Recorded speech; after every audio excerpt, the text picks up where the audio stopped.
Flick cinema presenting the three stooges. कहानी sisters of mercy अनाथालय से शुरू होती है, जो कई बच्चों का घर रहा है, लेकिन कोई भी उन तीन लड़कों जैसा नहीं था जो वहां आने वाले थे। कुछ बच्चे वहां एक पुरानी सोडा कैन से फुटबॉल खेल रहे होते हैं, हंसते और मस्ती करते हुए, इस बात से बेखबर कि सिस्टर मैरी मेंजिल, जो अनाथालय की सबसे सख्त नन है, उनकी ओर बढ़ रही है। वह बच्चों को अंदर आने का आदेश देती है, लेकिन बच्चे, जो अपने खेल के रोमांच में डूबे होते हैं, 2 मिनट और खेलने की मिन्नतें करते हैं। हालांकि सिस्टर मैरी मेंजिल किसी तरह की नरमी बरतने के मूड में नहीं होती और वह उन्हें अंदर खींच ले जाती है, उनकी विरोधाभासों को नजरअंदाज करते हुए। जैसे ही बच्चे इमारत के अंदर जाते हैं, सिस्टर मैरी मेंजिल की नजर एक दूर से आती आवाज पर पड़ती है। एक कार तेज गति से अनाथालय की ओर बढ़ रही होती है, जिसमें जोर जोर से असभ्य संगीत बज रहा होता है। वह हैरान होकर देखती हैं कि कार अनाथालय की सीढ़ियों की ओर लापरवाही से मुड़ती है। कार रुकते ही एक जिम बैग कार की खिड़की से अनाथालय की सीढ़ियों पर फेंक दिया जाता है। सिस्टर मैरी मेंजिल जिज्ञासा के साथ बैग की ओर बढ़ती है। जैसे ही वह उसे खोलती है, 2 छोटी उंगलियां अचानक बाहर निकलती हैं और उनकी आंखों में चुभ जाती हैं। चौंक कर वह सीढ़ियों से नीचे गिर जाती है। अन्य नन, जिनमें मदर सुपीरियर भी शामिल हैं, शोरगुल सुनकर बाहर आती हैं। उनकी हैरानी का ठिकाना नहीं रहता जब वे बैग में 3 बच्चे, मो, लैरी और करली पाती हैं। नन्हें उन मासूम बच्चों की प्यारी मुस्कान देखकर मोहित हो जाती हैं और उन्हें गोद में उठाने के लिए बहस करने लगती है। यह दृश्य प्यार और अराजकता का मिश्रण है, जिसमें तीनों लड़के सबके केंद्र में होते हैं। वर्षों के बीतने के साथ ये तीनों लड़के अपने अलग अलग व्यक्तित्वों में ढल जाते हैं। मो, जो स्वाभाविक रूप से नेतृत्व करने या दूसरों पर हुक्म चलाने की प्रवृत्ति रखता है। लैरी, जो सहज है लेकिन हमेशा मुसीबत में फंस जाता है। और करली, जिसकी अच्छे इरादों के बावजूद उसके कदम अक्सर आपदा में बदल जाते हैं। उनके शरारती कारनामे अनाथालय में किंवदंती बन जाते हैं, जिससे नने उनके पर्यवेक्षण से बचने की कोशिश करती हैं। वे हर मौके पर परेशानी खड़ी करते हैं। उनकी असीम ऊर्जा और अनजाने में की गई शरारतों का प्रभाव हर जगह होता है। एक विशेष रूप से यादगार घटना में लड़के सिस्टर मैरी मेंजिल के मुंह से एक दर्दनाक दांत निकालने की कोशिश करते हैं। उन्होंने उसे एक मेज पर बांध रखा है और उन्होंने ऐसे औजार इकट्ठे किए हैं जिनसे कोई भी दंत चिकित्सक भाग खड़ा होता। जैसे ही मो प्लायर से दांत निकालने की कोशिश करता है, उनका बनाया उपकरण उल्टा पड़ जाता है और सिस्टर मैरी मेंजिल कमरे के दूसरी तरफ जा गिरती है। इसके परिणाम स्वरूप हुए गड़बड़झाले से नन्हे और अधिक हताश हो जाती हैं और उस सप्ताह मदर सुपीरियर के पास रिकॉर्ड संख्या में इस्तीफे आते हैं। मदर सुपीरियर, जो कि असीम धैर्य और दयालुता की महिला हैं, महसूस करती हैं कि कुछ किया जाना चाहिए। लड़के, हालांकि शरारती हैं, उनके दिल में एक विशेष स्थान रखते हैं और वह उन्हें सड़कों पर छोड़ने का ख्याल भी नहीं ला सकती। हालांकि उनके द्वारा की गई परेशानी से अन्य नन्हे परेशान हो जाती हैं और अनाथालय अब और कर्मचारियों को खोने का जोखिम नहीं उठा सकता। एक उचित घर ढूंढने की कोशिश में मदर सुपीरियर कठोर कदम उठाने का फैसला करती है। वह अन्य सभी अनाथ बच्चों को छिपा देती है, इस उम्मीद में कि एक गोद लेने वाला जोड़ा कम से कम एक लड़के को अपनाएगा, जिससे अनाथालय का बोझ कम हो जाएगा। मिस्टर और मिसेस हार्टर, जो कि एक समृद्ध जोड़ा है, अनाथालय में आते हैं और उनकी मुलाकात मो, लैरी और करली से होती है। लड़के उन्हें प्रभावित करने के लिए अजीब और बेतुकी बातें बोलते हैं, जिससे हार्टर जोड़े का दिमाग चकरा जाता है।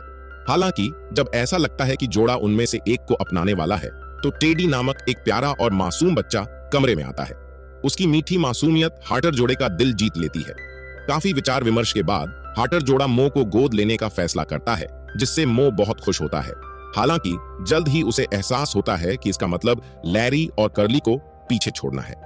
अपने नए घर की ओर जाते हुए मो बेहद उदास हो जाता है, अपने दोस्तों को याद करता है। हार्टर जोड़ा उसकी उदासी को देखता है और पूछता है कि वे उसे खुश करने के लिए क्या कर सकते हैं।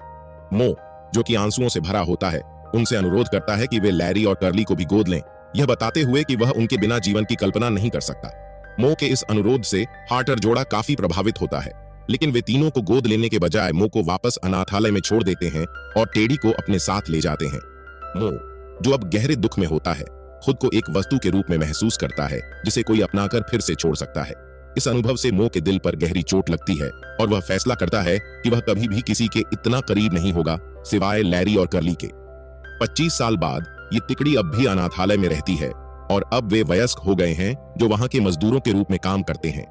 उनकी शरारती प्रवृत्तियां अब भी कायम हैं और नने, जिन्होंने कभी उनमें संभावना देखी थी, अब इस तथ्य को स्वीकार कर चुकी हैं कि मो, लैरी और करली कभी नहीं बदलेंगे।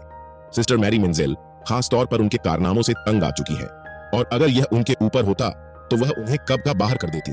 लेकिन मदर सुपीरियर, जो हमेशा आशावादी रहती हैं, अब भी मानती हैं कि लड़कों में अच्छाई है और एक दिन वे अपने लिए सही जगह ढूंढ लेंगे। अनाथालय में पियज और उसका बीमार दोस्त मर्फी भी रहते हैं। पियज मो, लैरी और कर्ली को अपना आदर्श मानता है और वह और मर्फी एक दिन उनके जैसा बनने का सपना देखते हैं। वे भी वैसा ही अराजकता फैलाना चाहते हैं जैसा सच्चे दोस्त ही कर सकते हैं। ये तिकड़ी भी इन लड़कों से स्नेह रखती है और अपने अनोखे तरीके से उनकी देखभाल करने की कोशिश करती है। एक दिन ननो के पास फादर रैटलिफ आते हैं जो एक दयालु पादरी हैं और वे बुरी खबर लाते हैं। अनाथालय पर $830,000 का कर्ज चढ़ गया है और अगर यह पैसा महीने के अंत तक नहीं चुकाया गया तो अनाथालय बंद हो जाएगा। ननों को अन्य धर्म प्रांतों में भेजा जाएगा और बच्चों को पालक घरों में भेज दिया जाएगा। अनाथालय का नष्ट होने और बच्चों के बिछड़ने का ख्याल तिकड़ी को कार्रवाई के लिए प्रेरित करता है। वे इस पैसे को जुटाने का संकल्प लेते हैं, यह सोचकर कि वे अपने इकलौते घर को बचाने में कामयाब होंगे। हालांकि वे अपनी योजना पर अमल कर पाएं, इससे पहले उन्हें अनाथालय के प्राचीन चर्च की घंटी ठीक करने का काम सौंपा जाता है, जिसे वे कई दिनों से टाल रहे थे। जैसे ही वे आखिरकार काम करना शुरू करते हैं तो लैरी गलती से घंटी से एक महत्वपूर्ण टैग हटा देता है, जिसे वह डोनट रिमूवर पढ़ता है। घंटी गिर जाती है और सीधे सिस्टर मैरी मेंजेल के ऊपर जा गिरती है, जो दुर्भाग्यवश वहां खड़ी होती है।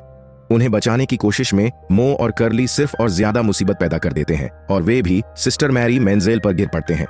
उनके द्वारा पैदा की गई तबाही के बावजूद तिकड़ी अपने मिशन से हतोत्साहित नहीं होती।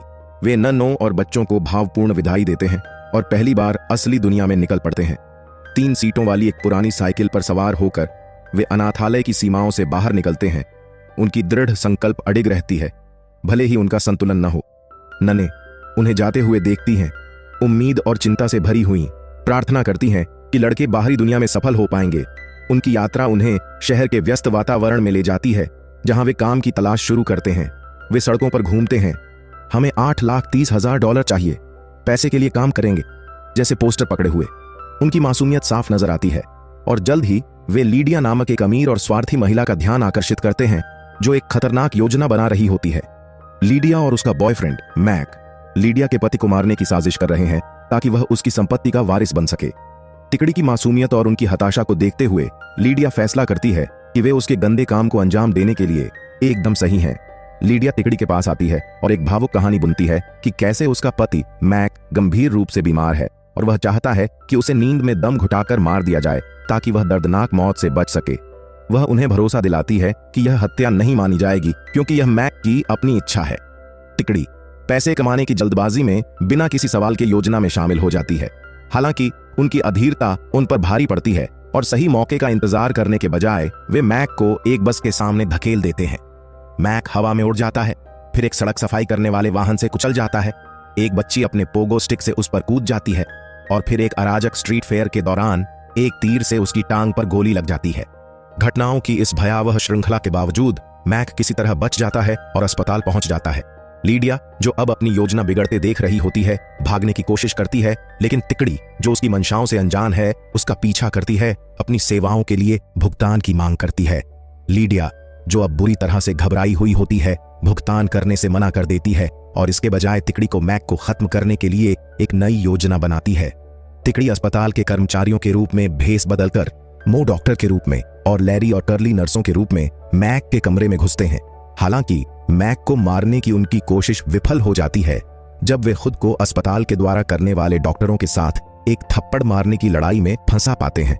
यह दृश्य एक बड़े झगड़े में बदल जाता है जिसमें चिकित्सा उपकरण और बिस्तर के पैन हर जगह उड़ रहे होते हैं। मैक, जो डर में होता है, भागने की कोशिश करता है, लेकिन वह इस झगड़े के बीच में फंस जाता है। अराजकता जब तक हॉलवे में फैल जाती है तब तक अस्पताल की सुरक्षा का ध्यान भी इस तरफ आ जाता है। तिकड़ी महसूस करती है कि वे अपनी समझ से बाहर हैं, घटनास्थल से भाग जाती है, मैक और लीडिया को अंजाम भुगतने के लिए छोड़ देती है। एक बार फिर से सड़क पर लौटकर तिकड़ी अपनी असफलता पर विचार करती है, लेकिन मो, जो हमेशा आशावादी रहता है, जोर देता है कि वे अभी भी अनाथालय को बचा सकते हैं। उन्हें बस एक नई योजना की जरूरत है। उनकी अगली यात्रा उन्हें एक reality TV show nuns no बेस्टों तक ले जाती है, जिसकी मेजबानी टेडी करता है, वही अनाथ बच्चा जिसे मो की जगह गोद लिया गया था। शो में अनाथालय की नन्हें होती हैं और विजेता टीम के लिए $1,00,000 का इनाम होता है। तिकड़ी इस प्रतियोगिता में शामिल होती है, यह विश्वास करते हुए कि यह उनका बड़ा ब्रेक है। हालांकि उनकी तालमेल की कमी और मो की अधिक आत्मविश्वास के कारण उन्हें शर्मनाक हार का सामना करना पड़ता है। वे प्रतियोगिता हार जाते हैं, लेकिन उन्हें कुछ और अधिक मूल्यवान मिलता है, दोस्ती का एक नया एहसास, और यह याद दिलाता है कि वास्तव में क्या महत्वपूर्ण है। इस बीच अनाथालय में बच्चे सबसे खराब स्थिति के लिए तैयार होते हैं। पियज और मर्फी, जो तिकड़ी की बहादुरी से प्रेरित होते हैं, खुद चीजों को अपने हाथ में लेने का फैसला करते हैं। वे अन्य अनाथ बच्चों को इकट्ठा करते हैं और मिलकर अपने घर को बचाने की योजना बनाते हैं। वे एक चैरिटी फंडरेजर का आयोजन करते हैं और स्थानीय समुदाय से समर्थन की अपील करते हैं। इस आयोजन को बड़ी सफलता मिलती है और वे अनाथालय को बचाने के लिए आवश्यक धन का एक महत्वपूर्ण हिस्सा जुटा लेते हैं।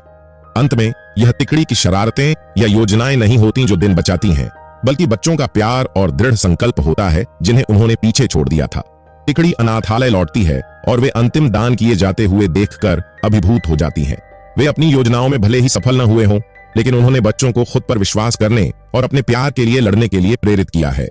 फिल्म के अंत में मो, लैरी और कर्ली आखिरकार अपनी जगह पा लेते हैं, न तो मजदूर के रूप में और न ही शरारती के रूप में, बल्कि एक ऐसे परिवार के प्रिय सदस्य के रूप में जिसे अब कभी अलग नहीं किया जाएगा। जैसे ही कैमरा पीछे की ओर जाता है, तिकड़ी अनाथ बच्चों के साथ फुटबॉल खेलते हुए नजर आती है, इस बार एक नए बॉल के साथ, और सिस्टर मैरी मेंजिल, जो अब एक हल्की मुस्कान के साथ देख रही होती हैं, जानती हैं कि सब कुछ के बावजूद लड़के आखिरकार घर लौट आए हैं। तो दोस्तों, अगर ये कहानी पसंद आई होगी तो वीडियो को लाइक कर चैनल को सब्सक्राइब करें। तो मिलते हैं अगली वीडियो पर, तब तक के लिए नमस्कार।